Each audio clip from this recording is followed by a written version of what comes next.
There's a trend I've noticed in a couple of TV shows recently that I think is really interesting. More specifically, I've noticed it in Barry, Atlanta, Fleabag, and Ramy. They're very different shows, but there are some aspects that are really specific and similar. They all focus on one main character, and that character is played by a comedian. All of these shows have comedic aspects, but they're not strictly comedies.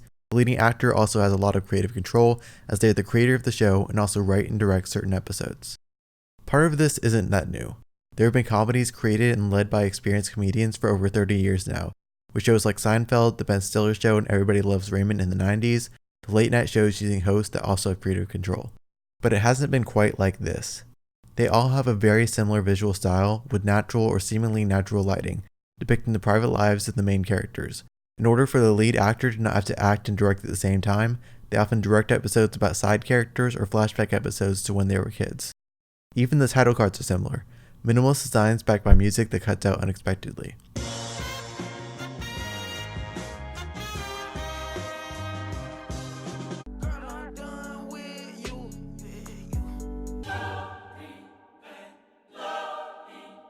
But there's also something fundamentally similar about the way these shows tell their stories. Surrealism.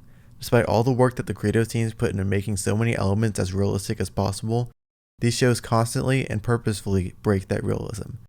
In Barry, Bill Hader is trained by professionals in order to hold his gun correctly, and the military uniforms and violence are kept realistic, but that realism is shattered when he tries to alter his flashbacks.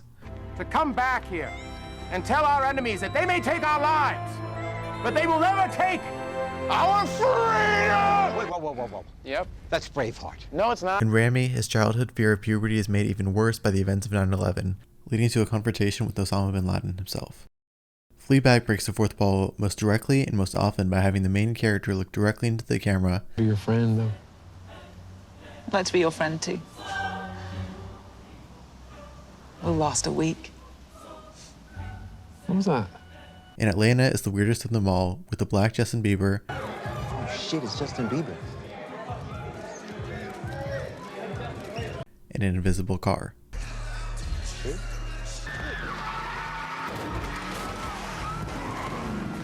So what are these shows trying to say? Why are there so many creators across the entertainment industry following this very specific trend? Any show can be as realistic as possible, but TV is inherently not the same as real life.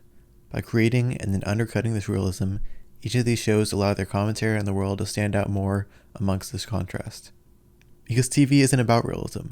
TV, and film in general, is about representing how things feel, not how things are.